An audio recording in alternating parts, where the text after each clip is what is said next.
Hello students आज के lecture में हम देखेंगे कि जब किसी कॉइल से गुजरने वाले फ्लक्स में चेंज होता है तो उसमें ईएमएफ क्यों प्रोड्यूस होता है और उसकी वैल्यू क्या है।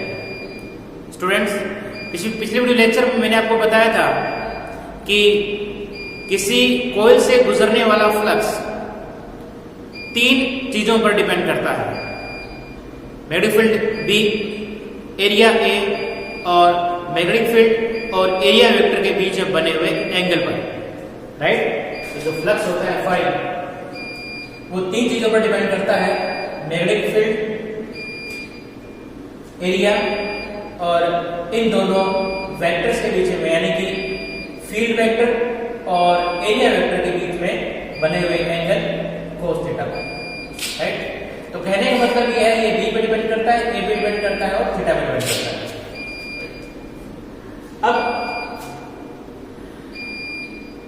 यदि एरिया चेंज होता है तब भी फ्लक्स चेंज होगा, यदि बी चेंज होता है तब भी फ्लक्स चेंज होगा और यदि थीटा चेंज होता है तो भी फ्लक्स चेंज होगा। यानी कि ए बी थीटा इन तीनों के चेंज होने से फ्लक्स में चेंज होगा और ईएमएफ प्रोड्यूस होगा।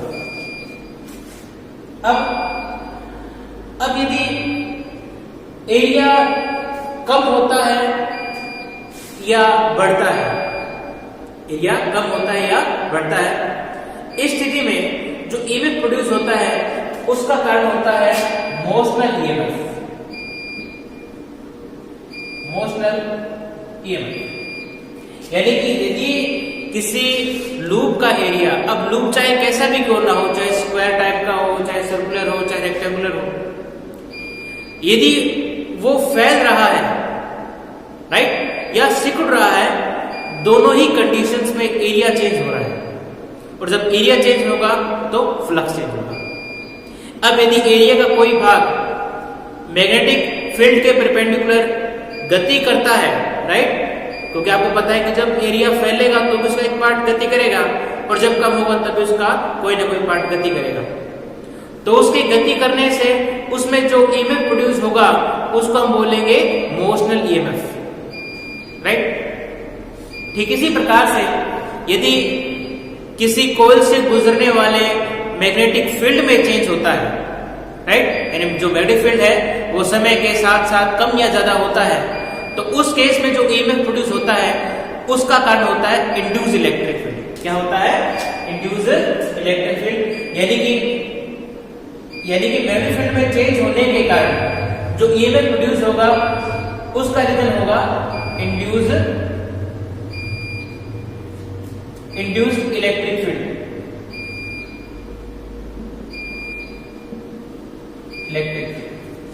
राइट।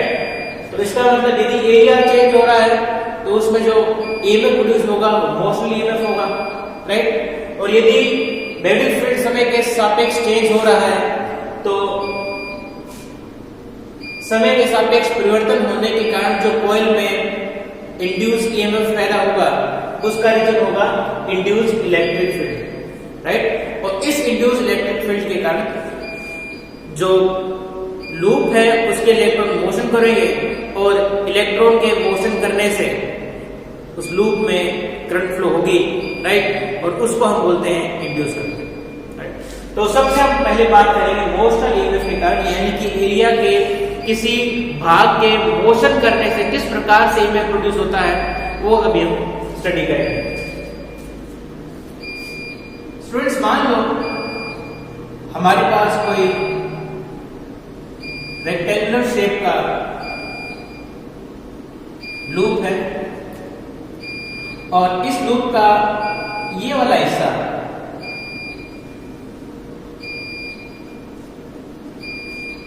मोशन कर सकता है, यानी ये वाला हिस्सा अंदर की तरफ भी गति कर सकता है, पीछे की तरफ भी गति कर सकता है, यानी किसी एक्सटर्नल एजेंसी के द्वारा इसको अंदर की तरफ धकेला जा सकता है और बाहर की तरफ भी खींचा जा सकता है।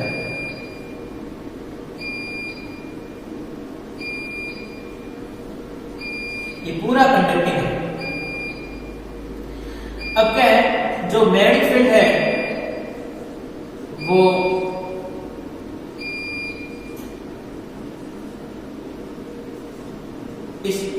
रेक्टेंगुलर लूप के साइड के परपेंडिकुलर है, यानी कि ये जो मैग्नेटिक फील्ड है वो इसके जो चारों जो साइड है उसके परपेंडिकुलर है, और परपेंडिकुलर है अंदर की ओर, राइट। यानी कि जो मैग्नेटिक फील्ड है वो इस व्हाइट बोर्ड के अंदर की ओर है। आपको पता है कि जब मैग्नेटिक फील्ड अंदर की ओर होता है तो उसको जो हम इस तरीके से शो करते हैं, और जब मैग्नेटिक फील्ड बाहर की तरफ होता है उसको हम इस तरीके से शो करते हैं, राइट। क्रॉस के द्वारा शो करते हैं, शो के द्वारा शो करते हैं। अब मान लेते हैं कि ये जो साइड है वो इस डायरेक्शन में v वेलोसिटी से मोशन कर रही है, इस तरफ मोशन कर रही है। जब ये साइड इस तरफ मोशन करेगी, जैसे पीछे की तरफ, जैसे आगे की तरफ मोशन करेगी, वैसे वैसे इन चारों साइड्स के द्वारा घेरा हुआ एरिया बढ़ता जाएगा, राइट। देखो इस प्रकार से जैसे आगे की तरफ जाएगी वैसे वैसे ये जो एरिया है रेक्टेंगुलर का वो बढ़ता जाएगा, राइट। अब इस जब रेक्टेंगल का जब एरिया बढ़ेगा, ऑब्वियसली बात है ए में वृद्धि होगी, राइट। एरिया बढ़ना मतलब ए में वृद्धि होना। जब ए में वृद्धि होगी तो फ्लक्स फाई भी बढ़ जाएगा, राइट। फ्लक्स फाई भी बढ़ जाएगा। अब इसके मोशन करने से जो ईएमएफ इंड्यूस होगा उसको बोले मोशन ईएमएफ, राइट। उसकी को वैल्यू ज्ञात करते हैं, कैसे करते हैं? पहली बात आपको ध्यान रखनी है कि ये जो लूप है एक कंडक्टिव लूप है, राइट। तो ये वाला ये जो चारों जो साइड्स है वो कंडक्टिव है। आपको पता है कि जो कंडक्टर होता है उसमें इलेक्ट्रॉन्स होते हैं, राइट। और इलेक्ट्रॉन जो है वो किसी भी डायरेक्शन में मूव कर सकते हैं, राइट। और जब इनमें कोई भी फोर्स नहीं लगता तो रैंडमली इधर-उधर मोशन करते हैं, इनका किसी पर्टिकुलर डायरेक्शन में कोई मोशन नहीं होता, राइट। ये रैंडम मोशन होते हैं। अब जब ये वाला साइड इस तरफ मोशन करेगा v वेलोसिटी से, मैग्नेटिक फील्ड अंदर की ओर, तो आप देख सकते हो ये जो इलेक्ट्रॉन्स हैं ये भी इस तरफ मूव करेंगे। अब आपको पता है कि जब भी कोई चार्ज किसी मैग्नेटिक फील्ड में मोशन करता है तो उसमें फोर्स लगता है, जिसको बोलते हैं लॉरेंट्ज फोर्स।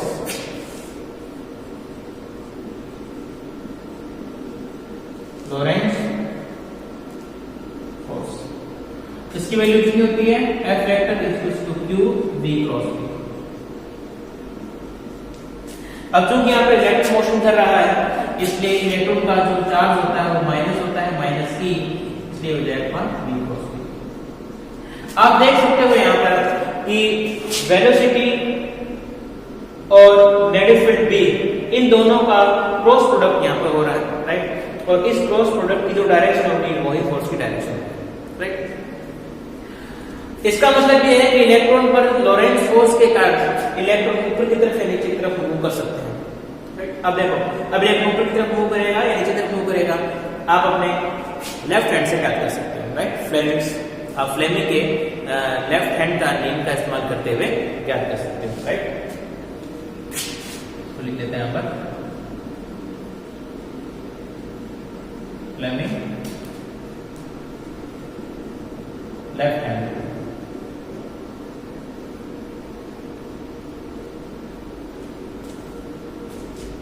इस क्रॉस प्रोडक्ट की डायरेक्शन को ज्ञात करने के लिए अपने राइट हैंड का भी इस्तेमाल कर सकते हो, लेफ्ट हैंड का भी इस्तेमाल कर सकते हो, ठीक। मैं यहाँ पर लेफ्ट हैंड का इस्तेमाल करूंगा। तो फ्लेमिंग के लेफ्ट हैंड के नियम के अनुसार देखो, ये फर्स्ट वेक्टर, ये सेकंड वेक्टर, ये third vector, right. First vector, second vector, third vector, first vector, second vector और थर्ड वेक्टर। थर्ड वेक्टर यहाँ पे लेफ्ट। फर्स्ट वेक्टर यानी कि इन इलेक्ट्रॉन की वेलोसिटी, आपको पता है कि जो इलेक्ट्रॉन्स हैं इस साइड के साथ साथ इस तरफ मूव कर रहे हैं, इलेक्ट्रॉन इस तरफ मूव कर रहा है, फर्स्ट वेक्टर, v वेक्टर। दूसरा है मैग्नेटिक फील्ड, दूसरा वेक्टर कौन सा है? Magnetic field. मैग्नेटिक फील्ड है अंदर की ओर, राइट। अब चूंकि यहां पर माइनस लगा हुआ है इसलिए डायरेक्शन उल्टी हो जाएगी, राइट। देखो, first vector v, second vector b अंदर की ओर, तो इलेक्ट्रॉन पर फोर्स लगना चाहिए ऊपर की ओर, लेकिन चूंकि यहाँ पर माइनस है इसलिए ये फोर्स लगेगा नीचे की ओर, यानी कि इलेक्ट्रॉन पर लगने वाला फोर्स नीचे की ओर, यानी इलेक्ट्रॉन पर जो फोर्स लगेगा वो नीचे की ओर। अब चूंकि ये फोर्स नीचे की ओर है इसलिए जो इलेक्ट्रॉन्स है इस फोर्स के कारण नीचे की तरफ मूव करना शुरू कर देंगे। ये जो इलेक्ट्रॉन ऊपर की तरफ थे उन पर फोर्स लगेगा और इस फोर्स के कारण इलेक्ट्रॉन जो है यहाँ पर पहुंच जाएगा एक से।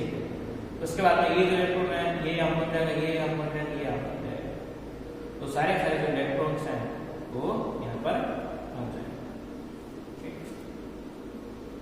अभी मान लेते हैं कुछ इलेक्ट्रॉन्स को और बात करना चाहिए। अब यहाँ के जो इलेक्ट्रॉन्स थे वो यहाँ पर पहुंच गए, इसलिए इस वाले पार्ट की नेगेटिवनेस बढ़ जाएगी, राइट, क्योंकि यहाँ पर इलेक्ट्रॉन ज्यादा इकट्ठे हो गए।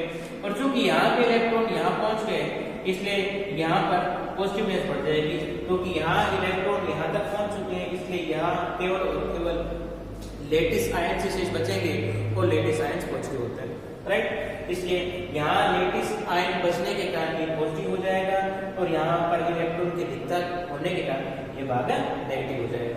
अब ये पॉजिटिव है, ये नेगेटिव है। इस प्रकार से ये एक बैटरी बन जाती है, आप देख सकते हैं,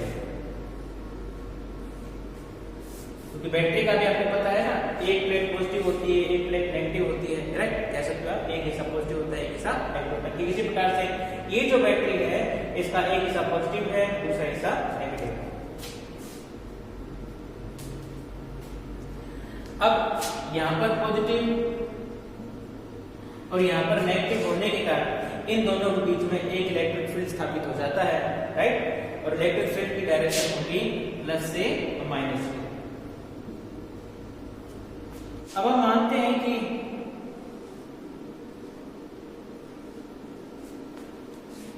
ऊपर की तरफ हमारा पॉजिटिव y एक्सिस है और नीचे की तरफ हमारा माइनस y एक्सिस है, राइट। ऊपर की तरफ हमने मान लिया पॉजिटिव y, नीचे की तरफ मान लिया हमने नेगेटिव y, राइट।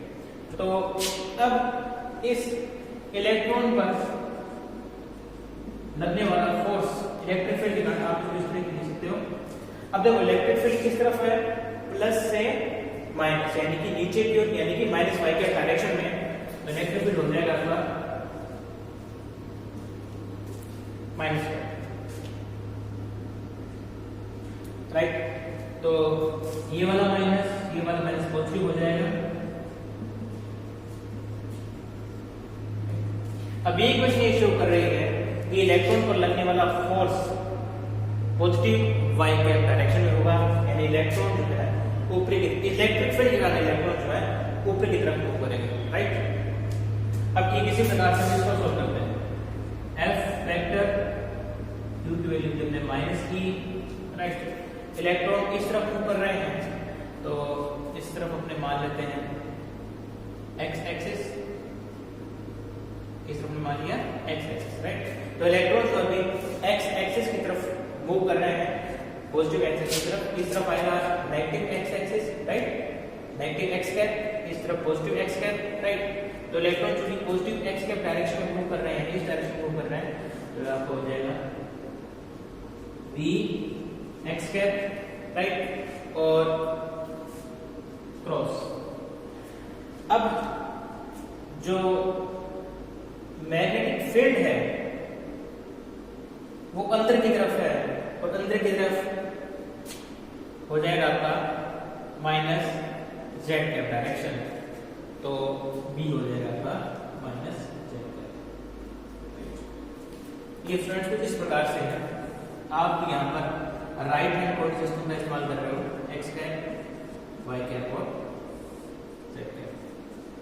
मैंने आपको राइट हैंड और लेफ्ट हैंड कोऑर्डिनेट सिस्टम में बताया है, मेरे पिछले लेक्चर में आप उसे जाकर देख सकते हो। तो चूंकि हम यहाँ पर राइट हैंड कोऑर्डिनेट सिस्टम का इस्तेमाल कर रहे हैं, राइट, इसलिए ये मान लिया हमने पॉजिटिव एक्स कैप डायरेक्शन, तो मेरे माइनस एक्स कैप, राइट। ये आप ये कह सकते हो कि हमारा एक्स एक्सिस है, ये हमारा वाई एक्सिस और ये हमारा जेड एक्सिस। इसके अंदर की जो डायरेक्शन होगी वो होगी माइनस जेड कैप, चूंकि जो मैग्नेटिक फील्ड है वो अंदर की तरफ है, इसलिए मैग्नेटिक फील्ड होगा वो माइनस जेड कैप डायरेक्शन में होगा। तो ई ये माइनस माइनस प्लस हो जाएगा, बी बी और इसका आप याद कर सकते हो एक्स कैप, वाई कैप और Z cap, x cap cross Z cap, x cap cross Z cap, तो रिवर्स में हो जा रहा है। यदि आप इसको इस तरीके से लेते हैं तो पॉजिटिव आता है, अब इसको हम रिवर्स डायरेक्शन में ले जा रहे हैं, right. X cap Z cap पे आएगा minus Y cap, minus Y cap. इस माइनस वाई कैप का मतलब ये है कि जो इलेक्ट्रॉन्स हैं लोरेंट्ज फोर्स के कारण माइनस वाई कैप डायरेक्शन में मूव करेंगे और माइनस वाई कैप डायरेक्शन नीचे की ओर है, राइट। अब इस इलेक्ट्रॉन पर यदि दोनों फोर्स इक्वल हो, राइट, तो नया इलेक्ट्रॉन ऊपर की तरफ मूव करेगा, नया इलेक्ट्रॉन नीचे की तरफ मूव करेगा। यानी जब ये दोनों फोर्स इक्वल हो तब क्या हो जाएगा, राइट, दोनों फोर्स इक्वल है। अब जब दोनों फोर्स इक्वल होंगे तो आपने यहाँ पर इलेक्ट्रिक फील्ड E ज्ञात कर लिया। अब इस इलेक्ट्रिक फील्ड E की सहायता से आप इन दोनों पॉइंट्स के बीच की वोल्टेज को ज्ञात कर सकते हो, राइट। और इस वोल्टेज को जब हम कैपेसिटर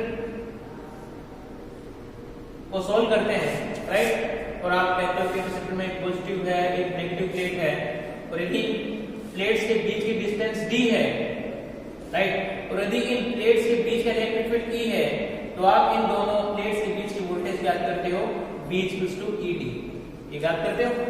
सेम वही है, यहाँ पर पॉजिटिव चार्ज है, यहाँ नेगेटिव चार्ज है, और इन दोनों के जो बीच की डिस्टेंस है मान लेते हैं L है, राइट। अगर इस साइड की जो लेंथ है वो L है, तो इन दोनों पॉइंट्स के बीच का वोल्टेज कितना आ जाएगा, V = कितना होगा, VBL, राइट। आपने क्या किया कि इलेक्ट्रिक फील्ड को लेंथ से मल्टीप्लाई कर दिया, तो आपको इन दोनों पॉइंट्स के बीच की वोल्टेज ज्ञात हो जाती है। बैटरी के पॉजिटिव टर्मिनल और नेगेटिव टर्मिनल, इन दोनों टर्मिनल्स के बीच की वोल्टेज जब उस बैटरी से कोई भी करंट नहीं ली जाती, ईएमएफ इक्वल होती है, राइट। तो ये जो वोल्टेज होगी वो ईएमएफ इक्वल होगी। अब इस ईएमएफ के कारण यदि ये वाली साइड कंडक्टिंग है, राइट, तो इस ईएमएफ के कारण क्या होगा कि जो इलेक्ट्रॉन्स होंगे वो नेगेटिव प्लेट से पॉजिटिव प्लेट की तरफ मूव करेंगे, राइट, नेगेटिव प्लेट से पॉजिटिव प्लेट की तरफ मूव करेंगे। अब जब ये इलेक्ट्रॉन मूव करेंगे तो इस कंडक्टिंग लूप में एक करंट फ्लो होगी, इस करंट को बोल लेंगे induced current, induced current, right. और इस इंड्यूस्ड करंट की डायरेक्शन होगी इस प्रकार से। तो स्टूडेंट्स, इस प्रकार से लेक्चर में आपने मोशनल ईएमएफ ज्ञात किया, मोशनल ईएमएफ की वैल्यू ज्ञात की। नेक्स्ट लेक्चर में हम इलेक्ट्रिक फील्ड के द्वारा किसी लूप में किस तरीके से ईएमएफ प्रोड्यूस होता है वो ज्ञात करेंगे।